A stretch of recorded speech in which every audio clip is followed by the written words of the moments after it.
¿Qué tal? ¿Cómo están? Bienvenidos a esta nueva entrega de Fútbol Infinito. La temporada va terminando, pero seguimos aquí al pie del cañón junto con Jaime Macías a través de Red de Fútbol. Como siempre, le pedimos que se suscriban, que estén al tanto de todo lo que tenemos y que, por supuesto, nos envíen su comentario, que siempre valoramos de una manera muy profunda. ¿Cómo te va, Jaime? ¿Cómo estás? ¿Cómo está, don Eduardo? Un gusto compartir con usted. Estuvo por España, estuvo por Nueva York, ha estado dando vueltas por el mundo. El fútbol lo va llevando. He estado rebotando. Usted también ha estado rebotando por muchos sitios y tenemos mucho de qué hablar. Pero antes le queremos recordar que si vas a enviar dinero desde Estados Unidos a tu familia en casa, tener la aplicación adecuada marca una gran diferencia. Descarga la aplicación YouLink Money Transfer para empezar. Este episodio llega a ustedes gracias al apoyo que nos da la gente de YouLink. Perdón porque están acá en obra al lado. En algún momento van a parar, lo garantizo. No sé cuánto se escucha, pero espero que no se escuche mucho porque vamos a hacer ruido, pero hablando de fútbol, Jaime. ¿Por dónde te gustaría empezar?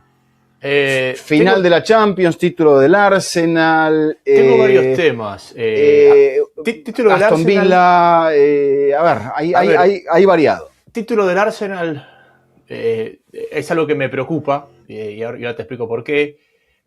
Final de Champions vamos a tocar algo porque no estamos seguros si vamos a poder tocarla en profundidad más cerca de la final. Porque... Y por ahí aventuramos y grabamos una previa sí. en algún momento para la próxima semana, para la construcción o el anticipo, la antesala de esa final. Correcto, porque usted estará en la final, entonces, como siempre, temas logísticos a veces nos complican. Y después está toda esta ola de qué pasa con Guardiola. Y no es de mi época, no es de mi... A ver, es de mi época, pero no es en una época donde yo veía el fútbol con los detalles del profesionalismo de la profesión. Y por eso te lo voy a poner sobre la mesa para que me digas si estoy equivocado o no. Me acordaba de Saki. Ajá. Un revolucionario como Guardiola, un vanguardista, que no había matices, o la gente era pro o anti-Saki, pero un genio de estos que un día dijo, ok, hasta aquí nomás. Y creo que cuando todos pensamos que había Guardiola para rato, por ahí no hay Guardiola para rato. Y no sé si la situación se te parece o está muy forzada. No. A ver, primero te voy a narrar mis sensaciones. El otro día transmitimos la final de la FA Cup junto con Fernando Palomo y en el postpartido nos quedamos un rato más y observábamos las imágenes que venían o sea, seguía el feed abierto y observábamos algo que yo había visto, Jaime, en 2021, cuando Leo Messi gana el Barça y gana Messi, la Copa del Rey. Esa conquista de la Copa del Rey, básicamente todo el mundo entendía, porque la Liga la iba a ganar el Atlético de Madrid, que era el último título de Messi en el Barça. O sea, la gente de adentro sabía que Messi se estaba despidiendo. ¿Y qué fue lo que ocurrió? Y fue el último título, ¿no? ¿Qué fue lo que ocurrió? Un desfile con el trofeo y todo el plantel. Plantel, utileros, médicos, masajistas, asistentes. Todo el mundo quería una foto de la Copa y Messi. ¿Por qué? Porque era la última. Y el otro día se repitió exactamente lo mismo. Con Guardiola, la Copa y todo el resto de los asistentes e integrantes del equipo. Ya casi no había gente en el estadio. Sin embargo, Guardiola se quedó con mucha paciencia y les regaló a todos ellos esa fotografía que marcaba el trofeo 20 en 10 años de su pasaje por Manchester City. Si a esto le agregáramos el detonante de la salida de Enzo Maresca del Chelsea, ¿por qué supuestamente? Supuestamente porque había hablado con el City y ya se anuncia que Maresca será el sucesor de Guardiola. Lo que no se anuncia es cuándo lo va a suceder. O sea, cuándo se producirá ese relevo. Y lo que sabemos también es que para este fin de semana está marcado un encuentro entre Guardiola y una de las máximas autoridades del Citigroup para lo que imaginamos que va a suceder. Las sensaciones que tú tienes son exactamente las mismas que tuve yo cuando lo veía, y fíjate que no hemos hablado sobre el tema, pero es lo mismo. El recuerdo de esa noche en Sevilla, donde el Barça gana la Copa del Rey, y el enigma de qué pasó con Maresca. Porque al final, cuando Maresca se va, nadie entiende por qué se va, y con el correr de las semanas, pues se empezó a entender que el club no le había gustado que él haya hablado con alguien. Ese alguien básicamente era el City Group. Y hay otro, pero este es mucho más lejano, Vizca, este es mucho más forzado, mucho más complicado, pero la no continuidad de Andoni Iraola en el Bournemouth, otro ex City Group. Ese no pasó por el Manchester City, pero pasó por la estructura del City Group. Al no final como de su entrenador. Carrera. Al final de su carrera. Al final de su carrera, exactamente. Lo que se dice, vos sabés que rumor es rumor, ¿no? No deja de ser rumor hasta que se confirma. Que Iraola va al Palace. Sí, eso es lo que se dice. A mí se me hace raro que tú dejes el Bournemouth, o sea, cuando... Para irte al un Bournemouth que clasifica para la Champions, para irte al Palace, está bien que puede ser que juegue la Europa League. No, y el Bournemouth puede ir a Champions.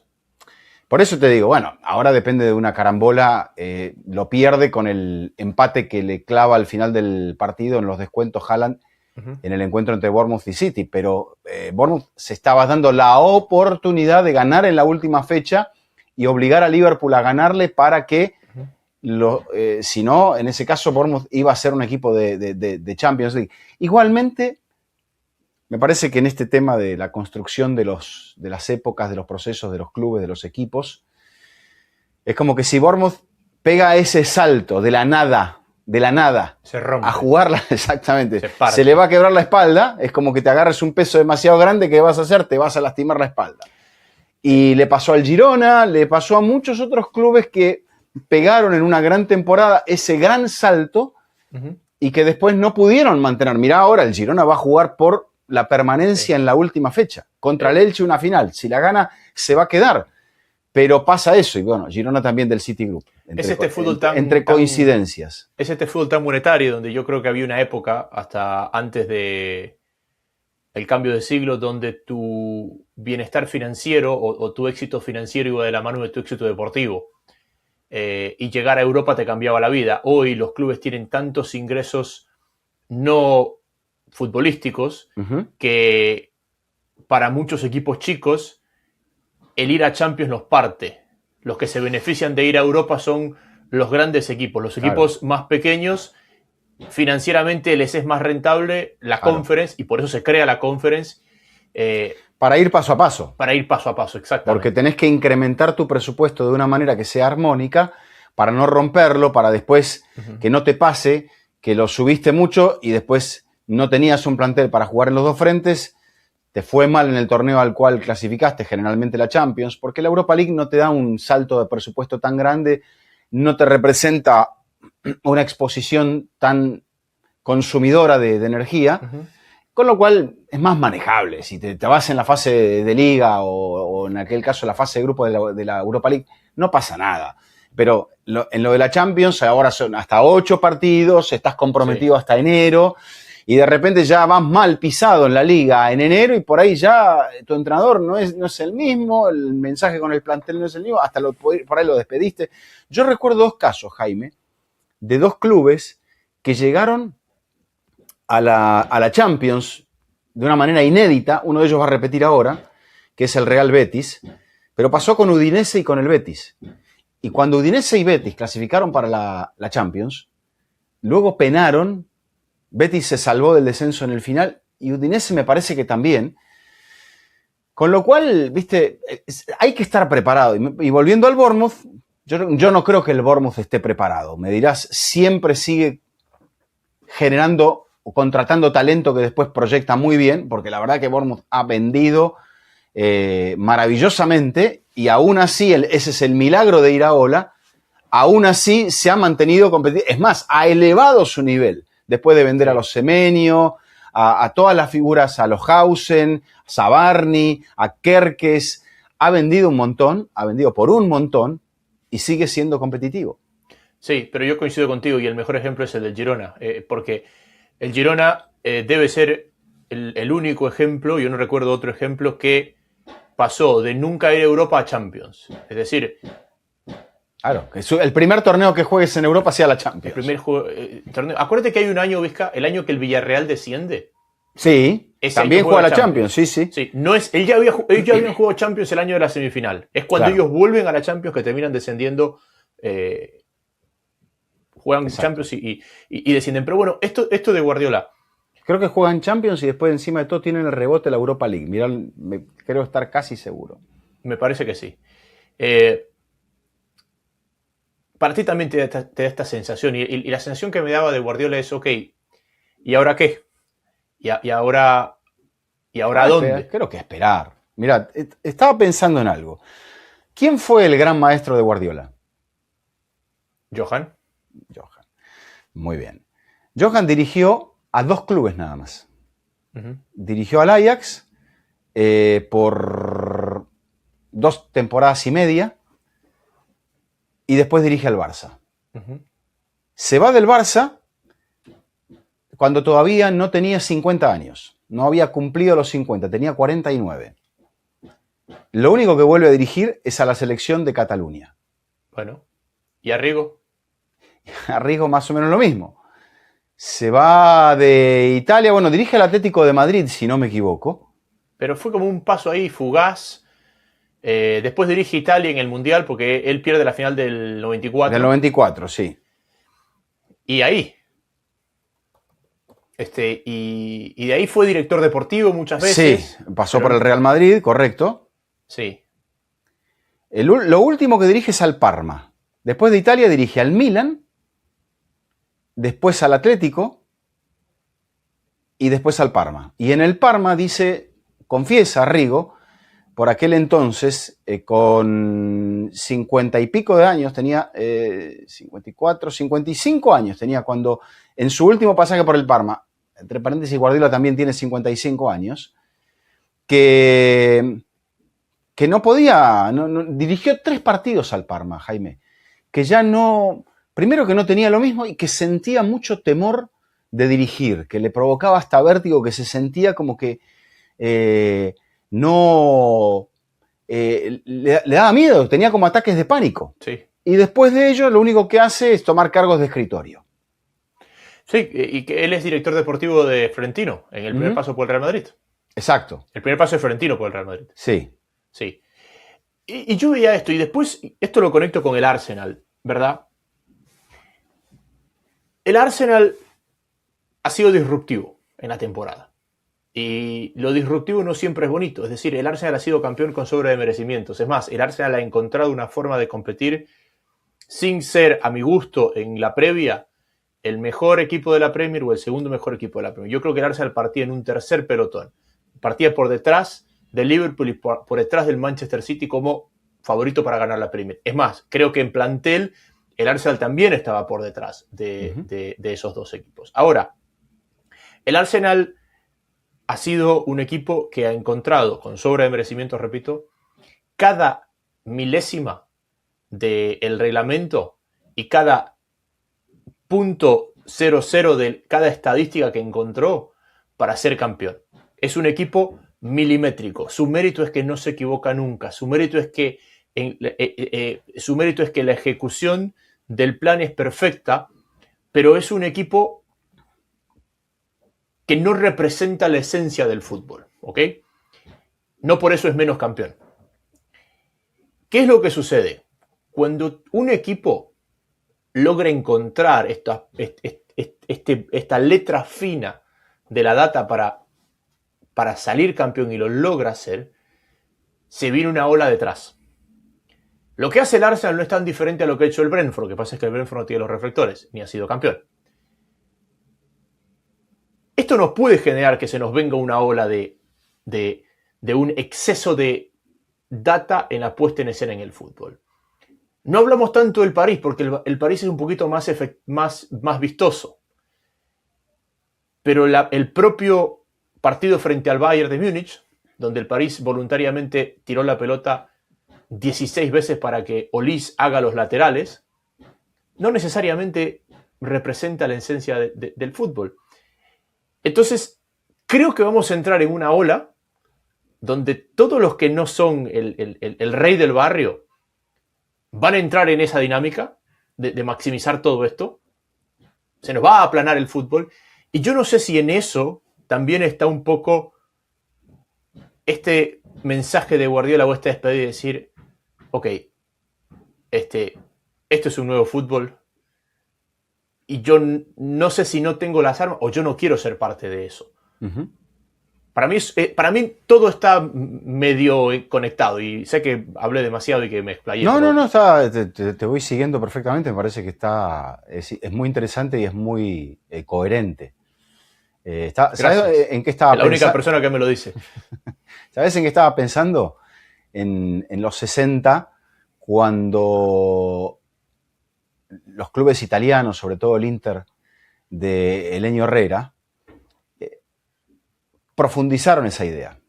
Veníamos, incluso la propia Alemania, campeona del 54, se aferró a todo eso. Se aferró incluso, no quiero hacer publicidad a ninguna marca, pero es evidente que en el título del 54, después de haber sido bailados por Hungría, en la fase de grupos, en la final, el calzado, y ahí precursora de la marca de los hermanos Dassler, que brindó a la selección alemana de ese calzado, bueno, ya se habla, o sea, tenías que de alguna manera contrarrestar a algo que era por talento exuberante. Y esa Alemania lo logró. Después se va un poco más en la evolución, al aspecto de la preparación física, en el hecho del paso de la Segunda Guerra Mundial. Europa empieza a consolidarse deportivamente de una manera mucho más fuerte. Por ejemplo, yo lo tengo mucho más marcado esto porque hasta los Juegos del 48 y del 52, por ejemplo, Argentina, Brasil, competían en los deportes de base, ¿no? ¿Por qué lo hacían? Porque habían recibido entrenadores y tenían el talento y tenían los recursos, porque no habían sufrido la guerra, para poder generar una base deportiva importante. Y después Europa empezó a copar todo eso y fue un poco más hacia abajo Sudamérica. Brasil logró mantenerse después porque logró profesionalizarse en otros deportes a partir justamente del trabajo de la preparación física, de la medicina deportiva, cosa que donde no hubo más recursos se quedó todo atrás. Y ahí llegó el fútbol táctico. Y ese fútbol táctico, de nuestro lado del mundo, encontró, me parece, su punto más sublime, no digo por la parte artística, sino por la parte ganadora, en Estudiantes de La Plata. Y a mí este equipo de Arsenal me recuerda mucho al Estudiantes de La Plata, que la gente no ha visto, de finales de los años 60, que logró marcar una época y logró ganarle nada menos que un título de intercontinental a ida y vuelta al Manchester United de Bobby Charlton. Aquel Manchester United que había sufrido la tragedia de Múnich, que era un equipo épico, que le gana... Sí, que le gana la final a Benfica, un Benfica también de época, con Eusebio y compañía, en la época también que creo que en la semifinal elimina a Real Madrid. O sea, Estudiantes se le plantó ese equipo. Por ahí te cosían a patadas y después ocurrió en años posteriores que en la Intercontinental los equipos europeos sentían miedo porque te cosían a patadas.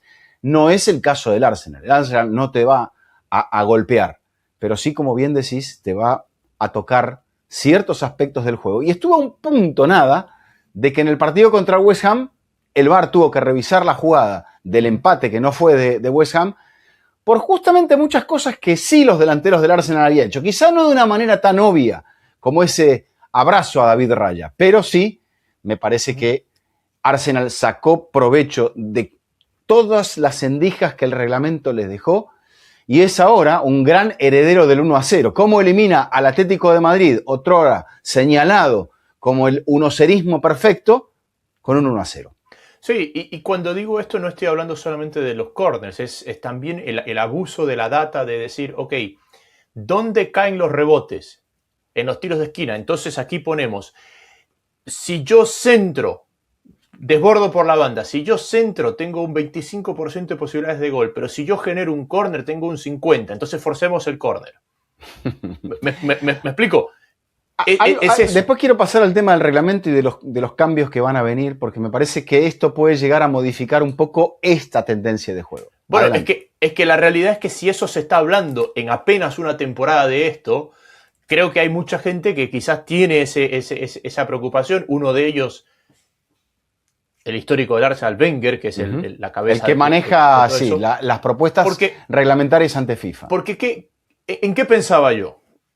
Yo pensaba en el famoso caso de los Atléticos de Oakland. Sí. Cuando ellos, a partir de la data, no solamente de la elección de los jugadores, sino del posicionamiento en la cancha y todo esto, fueron revolucionarios. Entonces, ¿qué pasa? Ellos encontraron una forma de competir a partir de eso. ¿Qué es lo que sucede cuando un equipo tiene éxito desde una forma específica, disruptiva? El resto se suma a la causa. Uh-huh. ¿Y en qué terminó el béisbol? 20 años después. En el cronómetro. Claro. Y en el posicionamiento en el campo para no cargarlo. Exacto. Pero bueno, vamos para atrás. El cronómetro es el final de un deporte que se volvió tremendamente aburrido porque al todos estar en la misma dinámica no pasaba nada. El exceso de información... Más que aburrido, se volvió lento. O sea, se volvió lento, ¿por qué? Porque había tanta lentitud que la gente decía, ¿y ahora qué va a pasar? Bueno, claro, me voy a parar al baño y voy a volver que no va a pasar nada. Por eso, ¿pero por qué pasaba eso? Porque ese exceso de data te obligaba a que el posicionamiento en la cancha, tú ya sabías dónde bateaba. Pero siempre existió eso, Jaime. Yo recuerdo cuando la casualidad profesional me llevó a ver el béisbol, te aparecían con esos cuadernos, esos folios, y decían fulano, y aparte eso, que en las entradas finales vos querías, por ejemplo, zurdo contra zurdo, no zurdo contra diestro, etc. Eso se supo siempre. Y hacia dónde bateaba fulano, con qué bola, y por eso el pitcher miraba al dugout, miraba al catcher, el catcher sabía lo que quería y tal, y porque tenían en la cabeza lo que ese bateador hacía, y se iba preparando, y estaban las señas también, o sea, sí. Todas esas señas que se pasaban de los coaches de primera o de tercera base con el dugout, y después, bueno, yo creo que el tiempo entendió que si vos le dabas primero menos tiempo, que es lo que puede pasar con el fútbol, vas a agilizar el juego. Y segundo, que vas a volver un poco a eso. Tengo que resolver ahora, tengo que hacer una jugada rápido porque no puedo esperar 40 segundos a que lleguen los defensores, a levantar las manos, a ver dónde voy a poner, a que el pateador llegue a la pelota. Vas a tener que hacer el córner rápidamente porque si no te van a sancionar, lo vas a perder. Es un equipo que el fútbol es algo que pasa entre pelota parada y pelota parada. Ahora sí, hasta de lateral. Bueno, el Brentford tiene a Kayode, lateral derecho, que cobra los laterales en la izquierda en ofensiva. Entonces tú solamente calcula en tiempo, así el tipo vaya corriendo, la cantidad de tiempo que se pierde. Entonces, sí. Eso es lo que me parece como preocupación del Arsenal. Es decir, ¿cuánta gente se va a sumar a esta causa? Porque, ojo, el París se ha sumado a la causa. Lo que pasa es que tiene un estilo diferente. Claro. Y no, tiene otra clase de entrenador, de recurso, apostado por otro tipo de talento. Y bueno, yo creo que la final de la Champions me parece que tiene otra versatilidad. Eso, no nos metamos tanto en la final, dejémoslo para la semana. Sí, dejémoslo ahí, pero en esta dinámica, la final de la Champions puede ser un bodrio, no estoy tirándolo abajo. ¿Por qué? Porque yo pensé que lo de Aston Villa, Freiburg iba a ser un bodrio y sin embargo, no. Emery sacó también la pizarra, sacó la lectura del partido y después sacó la escoba y lo barrió al Freiburg. Sí, no, fue tremendo. Pero digo, ¿por qué? Porque así como tenemos en la memoria el París de aquel día del 5-4, el París de la noche del 1-0 en Múnich fue un París muy Arsenal. Que para mí 1-1. Al final fue 1-1. Al final fue 1, Harry, es verdad. El París tiene esas dos caras. ¿Qué es lo que hace que el París sea entretenido? Que el París tiene dos caras. Pero Luis Enrique tonto no es. No. Él no va a sacar la cara A o la cara B para entretener a la gente. Él va a sacar la cara que más lo acerque a la victoria. Claro. Y yo creo que ante el Arsenal más lo puede acercar a la victoria la cara de Múnich que la cara de París. Sí. Obviamente el valor del título es algo muy importante para el club, para sus dueños, que durante mucho tiempo apostaron los Kroenke por una política austera, por el estadio y no darle tanta libertad a Arsène Wenger, pero me parece que con lo que ocurrió en los últimos tiempos, dijeron, ¿y si el Liverpool gasta todo esto, el Manchester United gasta todo esto, el Chelsea gasta todo esto, y por qué no nosotros también? Pero lo hicieron a su manera. Fíjate que en ninguna de las transferencias lograron superar, creo que los 75 millones. Y eso buscaron mucha gente, como Zubimendi, como Gyökeres, que son muy buenos, como ese. Pero a nadie que vayas a decir, y eso creo que ahí son similares, ¿a quién buscó? El Paris Saint-Germain, a Kvaratskhelia, a Fabián Ruiz, a Vitinha, a Joao Neves, a Pacho. O sea, no es que te dijo, tráeme a Erling Haaland, tráeme a Kylian Mbappé. Buscaron por otro lado. Y creo que ahí está el mérito del Arsenal, que ahora ha armado. ¿Qué le pasaba al Arsenal, Jaime? Se le lesionaba a alguien importante y perdía la ventaja y se le escapaba el título. Y esto le pasó en varias temporadas. Y le faltaba una referencia ofensiva para destrabar los días que estaba trabado todo. Porque en el primer tramo de la temporada, en el primer semestre del año, cuando el equipo fluía, Gyökeres hizo muy pocos goles. Cuando se puso todo rocoso, sobre todo en el cierre de la temporada, Gyökeres destrabó una cantidad de partidos en esos goles así de 9. Y fue fundamental en el trámite, por ejemplo, contra el Atlético de Madrid. Sí. Yo creo Lo cual sí. es muy anti-Guardiola, por ejemplo, que ahí habla un poco de la versatilidad de Arteta. Es que Arteta es interesante. Para mí es una mezcla interesante porque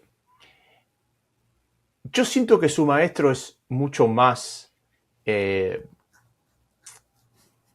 me acaba el nombre. El del Everton. David Moyes. David Moyes. Es como, para mí, esa es la base de Arteta. O sea, para mí el corazón de Arteta, entrenador, es David Moyes.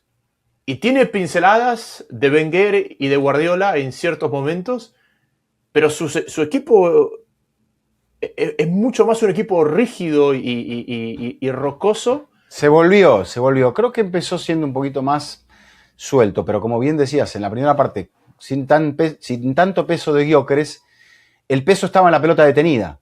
Y al final de la temporada, la pelota detenida fue un poco más detectada por los rivales y empezó a no ser tan efectiva. Sí. Igual yo sigo pensando que este es un título totalmente... ¿De laboratorio? Sí, no, pero estoy diciendo, digamos, es enorme el desafío. Sí. Es enorme porque yo siento que el Arsenal es la tercera fuerza. Yo siento que el Arsenal no partía como favorito, no partía como segundo favorito. Es más, por ahí estaba en un mano a mano con el Chelsea, que venía de ser campeón del mundo, que venía de ser tercero con Maresca, y que claro, el Chelsea implosionó a un nivel de que se puede quedar fuera de Europa. Y creo que el Arsenal construyó una temporada que lo llevó a ser favorito, pero no partía por delante del City ni partía por delante del Liverpool en la línea de arranque. Uh-huh. Sí, ahora, bueno, el Chelsea, por ahí, incluso si se le da una carambola en la última fecha, puede ser un equipo de Europa League. Y eso para Xabi Alonso sería importante. No va a poder mantener el mismo presupuesto, quizá tenga que desprenderse de alguna figura, pero creo que no en cuanto al desafío de ganarla, pero sí en cuanto al aspecto competitivo para prepararte para la próxima temporada. Jugar Europa League y pelear por el título, me parece que van a ser situaciones muy importantes para Xabi Alonso. No le vendría mal quedar fuera. Te explico por qué. La Premier cambia sus normas financieras para esta temporada.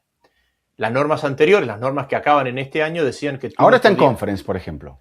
Sí, pero no le vendría mal quedarse fuera de Europa, te explico. Las normas anteriores de la Premier decían que tú no podías declarar pérdidas por más de 100 millones en un periodo de 3 años. Entonces tenías que siempre estar balanceando.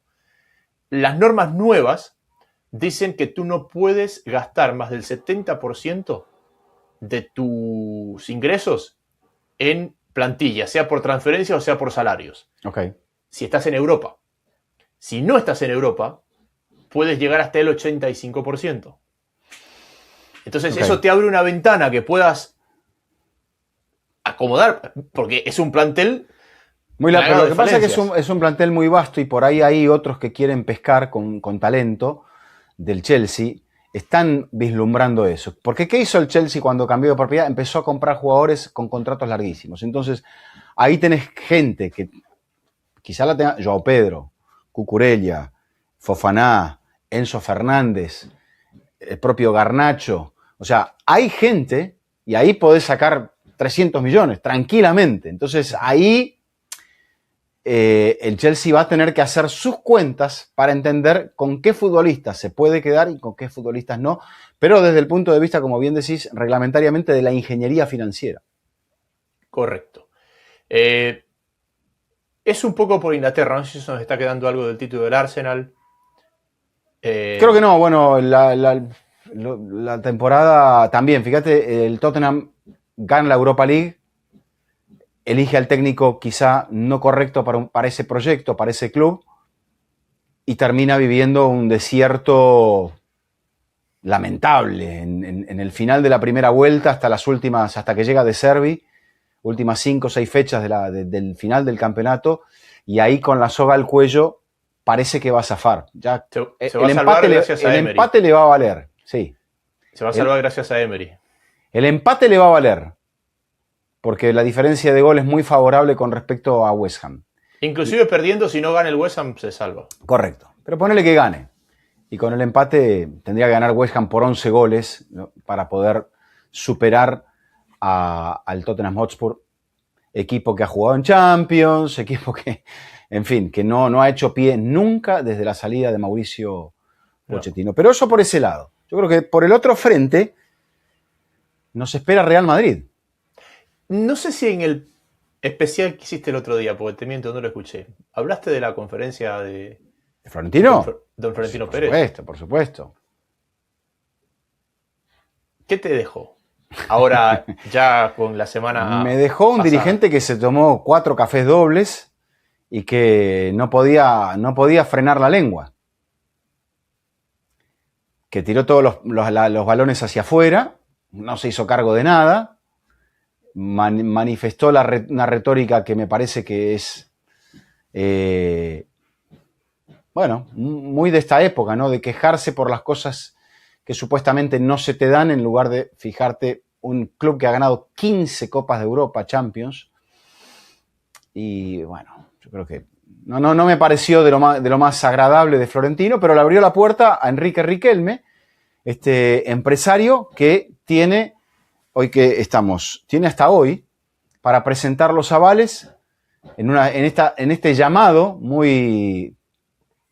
No voy a hacer alusiones políticas porque después te vas a enojar, pero muy acierto político que gobierna desde hace muchos años una de las naciones más poderosas del mundo. Así es como Florentino Pérez llamó a elecciones, que no tenía que llamarlas. ¿Las llamó para qué? Para darse un baño de masas, para decir, vean, sigo siendo el rey, sigo siendo el emperador, la gente me sigue apoyando, listo, cállense todos la boca porque estamos bien.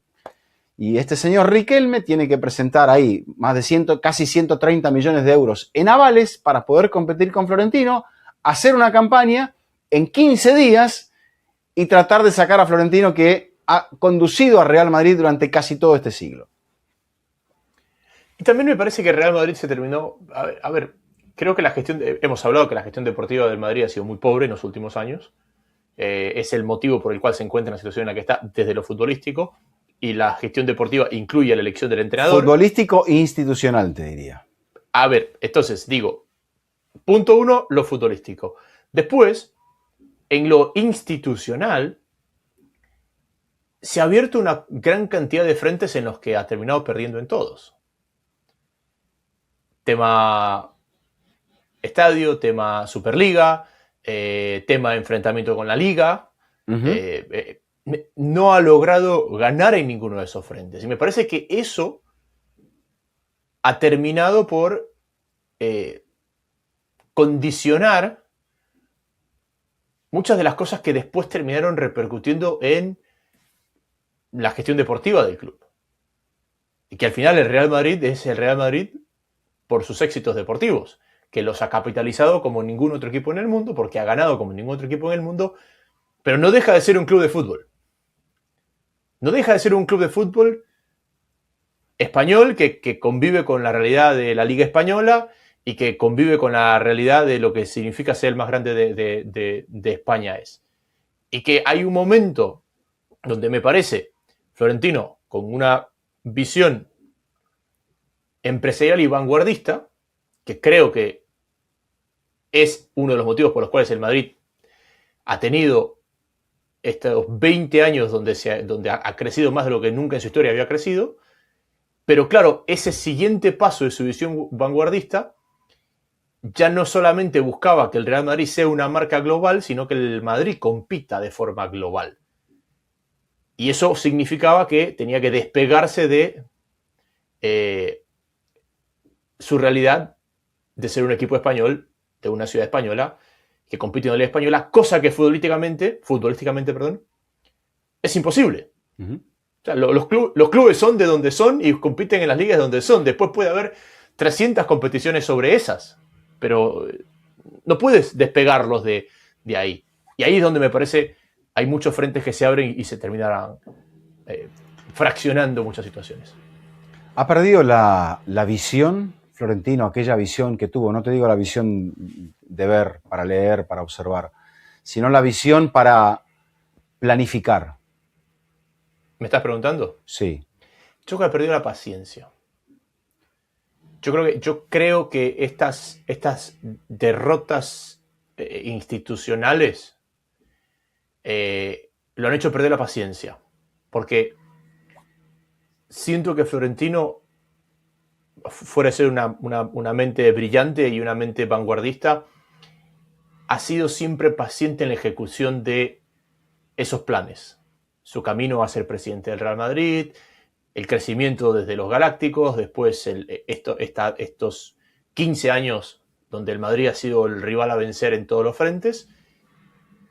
Siento que partían de una visión, sí, pero de una paciencia. Y siento que lo que ha perdido es un poco la paciencia de entender los pasos para llegar a eso. Y el momento que han intentado apresurar los pasos es donde todo es como que se ha tropezado sobre sí mismo. Hablo del Madrid, ¿no? Uh-huh. Yo sí creo que ha perdido un poco la visión. Y te voy a mencionar elementos que han ocurrido después de la consecución de la Champions en 2024 en Wembley. No quiero decir que se equivocó con Mbappé, pero me parece que se equivocó en el trazo de los relevos del equipo y pensar que Mbappé, delantero, iba a suplir el declive de Modric y la salida de Kroos, porque ahí hay dos caminos que se cruzan. La llegada de Mbappé y la salida de Kroos. Uh-huh. Se le entrega un equipo futbolísticamente mucho más débil a Ancelotti para su última temporada. Ahí sí estoy de acuerdo contigo. No le tuvo paciencia a Ancelotti. No ha encontrado mejor técnico que Ancelotti con o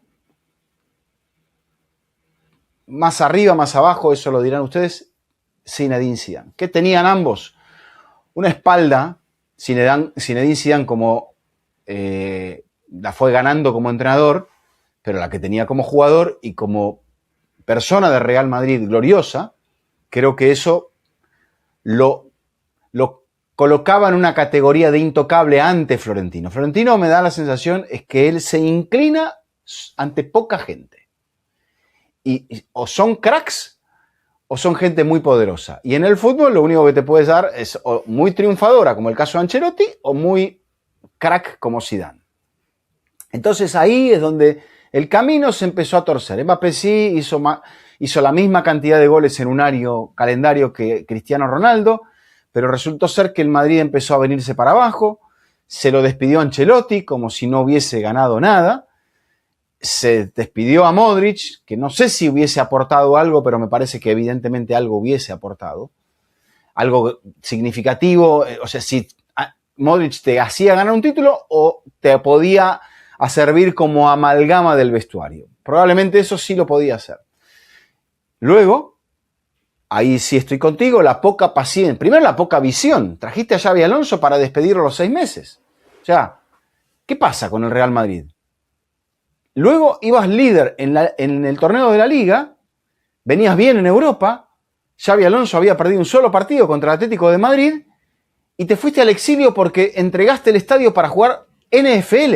Algo que no te brinda absolutamente nada. Escaparate. ¿Necesita más escaparate el Real Madrid? No. Sin embargo, en ese lapso, el Real Madrid perdió la punta de la tabla de posiciones de la liga y entró ya en una situación en la cual se desacomodó.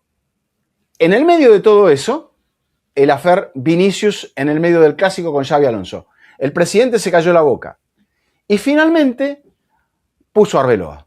Cuando llegó Arbeloa, los números de Mbappé se cayeron. Mbappé se cayó físicamente, empezó a pensar en el Mundial más que en el Real Madrid, entró en conflicto con el entrenador. ¿Y qué pasó? Subió Vinicius. Vinicius mejoró los números que no tenía con Xabi Alonso y esto nos va a desembocar en la llegada de Mourinho. Y Mourinho me parece que se va a adaptar más a Vinicius que a Mbappé. Pero no sé qué va a hacer futbolísticamente Mourinho.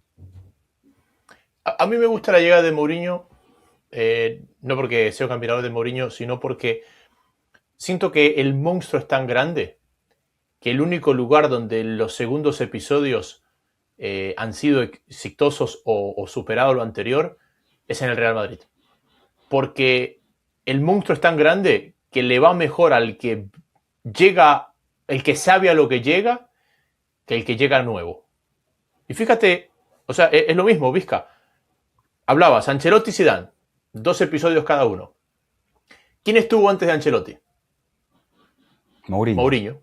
¿Y quién está volviendo ahora? Mourinho. Entonces creo que yo sí creo que Mourinho sabe a lo que va y lo puede mejorar. Ahora, hablamos del Arsenal. Este Mourinho, que ya no es, que perdió el aura que traía cuando llegó a Real Madrid después del Inter. Este Mourinho, ¿te parece que puede ser? O sea, por personalidad lo vas a hacer. Pero yo creo que Mourinho, según lo que me han filtrado, Mourinho llegó ya tiene un diagnóstico, Mourinho. Porque Mourinho ha estado enamorado de Real Madrid y no lo ha dejado de seguir nunca. Porque sí, él ha soñado con este momento. Y según me dicen, él dijo, bueno, para mí, la figura es Mbappé. Es que el único nombre en este fútbol actual, donde hay que manejar tantos egos, donde hay tantas estrellas. Volvemos a lo mismo. ¿Ante quién se va a inclinar Florentino? Ante quien tenga mucho prestigio. Por eso. Hay un clasismo allí muy marcado en Florentino. Es decir, ¿este quién es? No, este señor argentino no, este señor ecuatoriano no, ¿quiénes son? No les doy bola, listo, que vengan los y que pregunte el siguiente.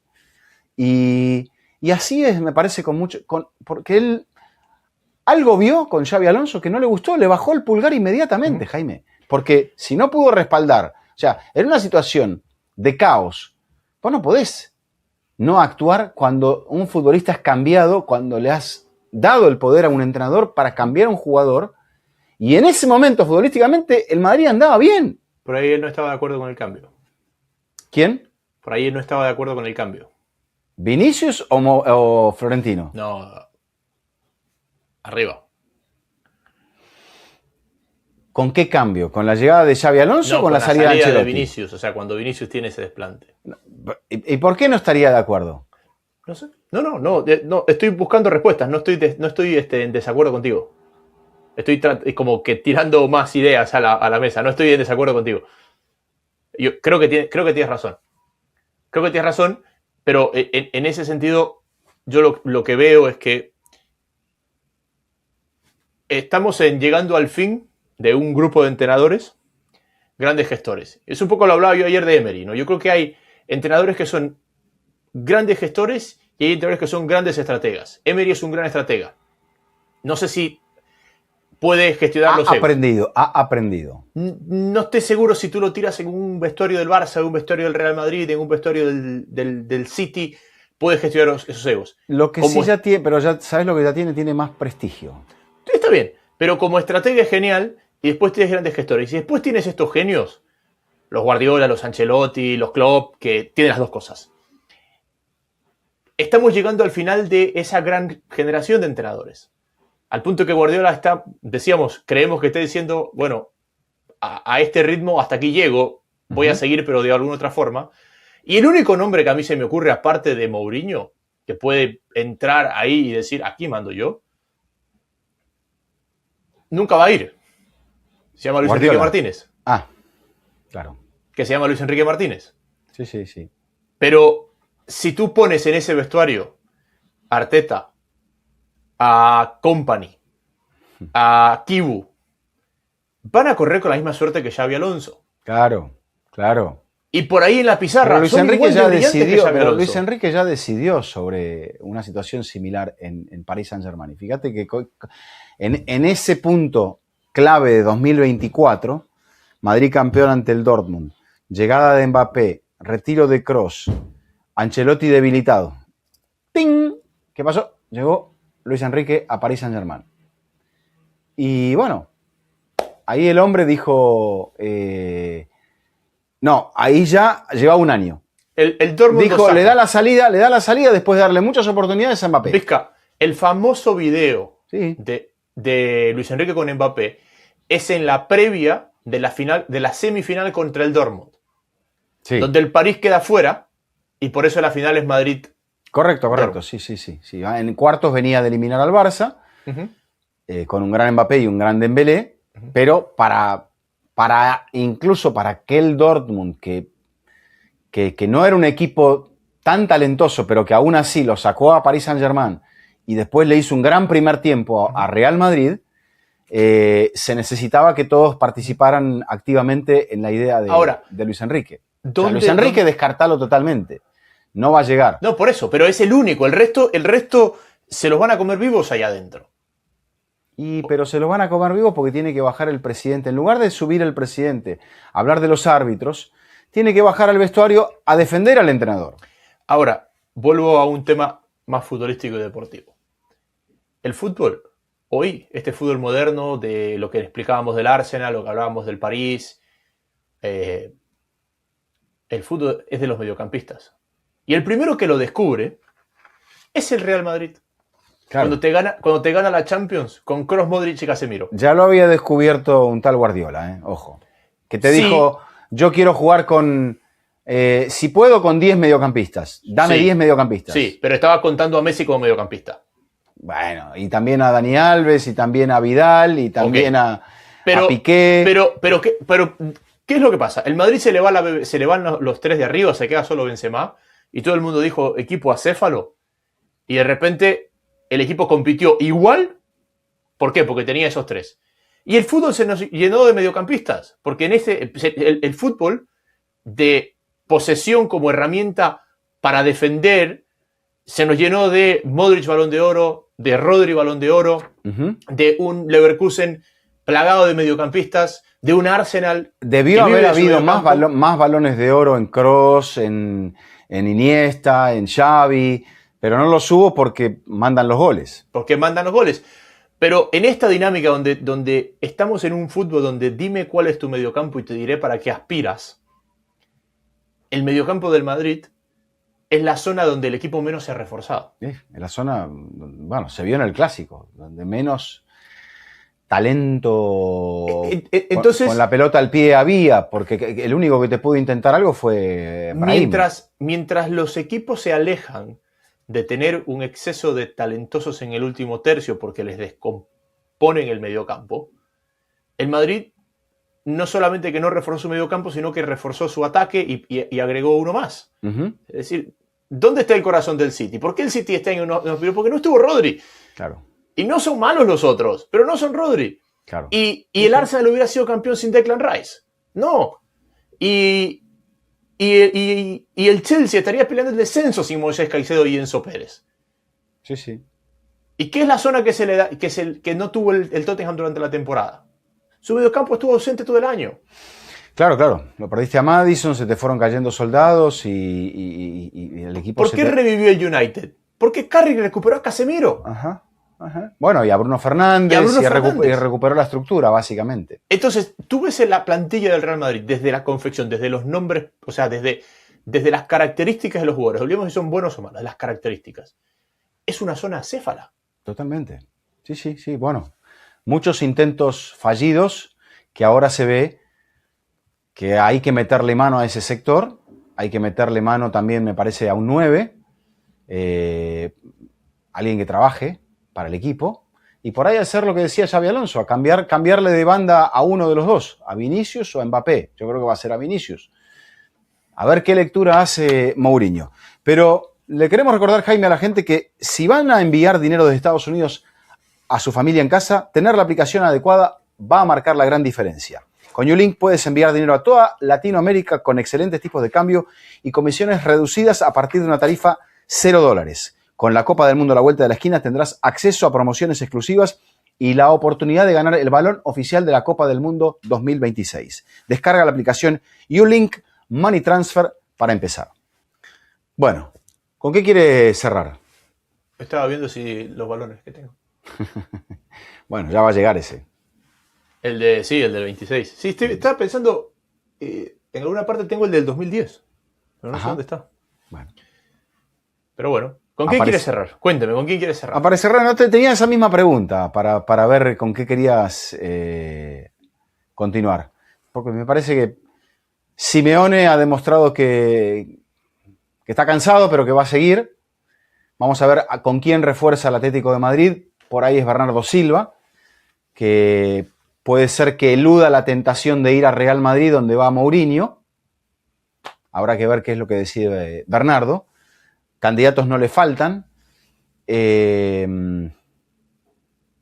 después creo que, bueno, ya tenemos la primera situación destapada va a haber muchos cambios de entrenadores. Sí. Mi estimado. Ya vimos lo de Xabi Alonso al Chelsea. Sí. A ver qué pasa. Qué poca fe se tenía el Chelsea en la final de la FA Cup, que tenía el breaking news listo. Pero tenía un interino que no compitió tan mal, ojo. Sí, pero tenía la noticia lista para el momento que pierdan la final, decir, bueno, esta es la noticia del día. Sí. Exacto, con esto tapamos la derrota, aunque no fue una derrota tan dura, me parece que esperaban otra cosa. El equipo compitió bastante bien y, bueno, apeló un poco a eso, ¿no? Nada, yo quería entrar un poco en el tema de lo reglamentario, pero creo que lo podemos dejar para un episodio más para adelante antes del Mundial, para ver un poco las consecuencias y la lectura de los cambios reglamentarios que puede haber y cómo esto puede llegar a modificar el juego, de alguna manera haciendo que los partidos pierdan un poco de maña y ganen un poco más de ritmo. ¿Te puedo tirar una pincelada de Mundial? A ver. Para mí en la previa del Mundial todo lo que no era Francia o Portugal y España era como sorpresa. Yo sigo pensándolo de esa forma. Ok. Pero el otro día me puse a hacer una matriz con todas las llaves. Ajá. Y me quedé en la eterna favorita. Países Bajos. Uh-huh.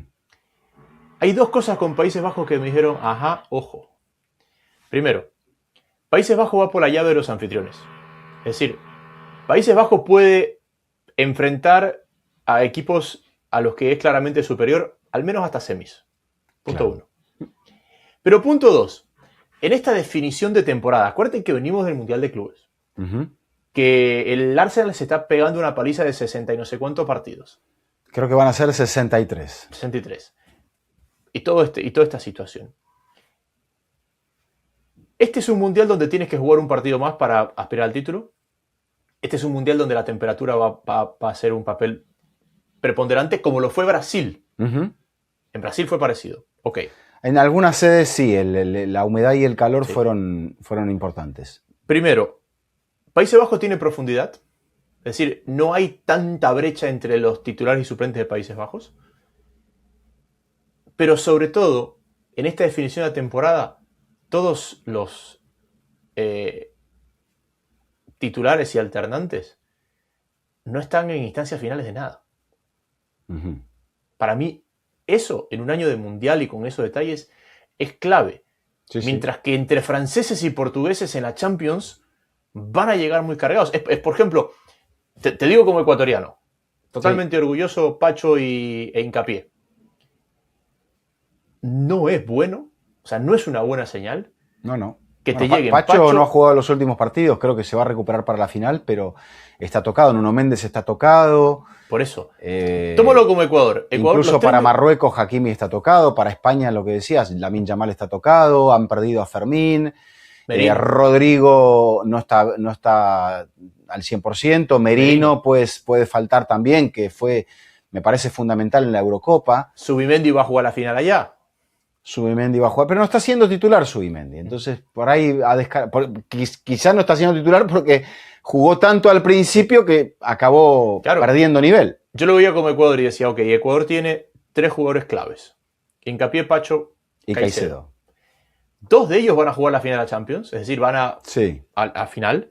Y el tercero, Caicedo, es el jugador del Chelsea que más minutos jugó en el año. Un Chelsea que jugó final de FA Cup y que jugó Champions, que jugó Premier y que jugó final de FA Cup. Y que llegó hasta las semis de la Copa de la Liga. Entonces, eso yo veía en Países Bajos. Y que venía de jugar el Mundial de Clubes y ganarlo. El Mundial de Clubes. Y yo veía en Países Bajos y digo, no son los favoritos, porque hay gente que en el papel está mejor, pero llegan todos frescos. Bueno. Pincelada del Mundial. Discúlpeme, pero ya... Hay que entrar en tema. Es una ola que se nos viene. Sí. Y si no nos agarra bien parado, nos va a llevar puestos. Sí, exacto. Así que, bueno, agradecemos a la gente de U-Link por habernos apoyado con su patrocinio en este episodio, Jaime.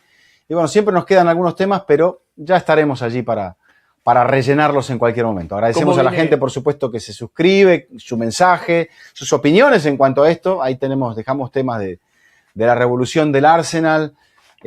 Abierto queda el tema de la final de la Champions, el tema de Real Madrid, el tema de Florentino, Vinicius o Mbappé, aparentemente le dijeron los dos, tendrá que meter mano el bueno de Mourinho.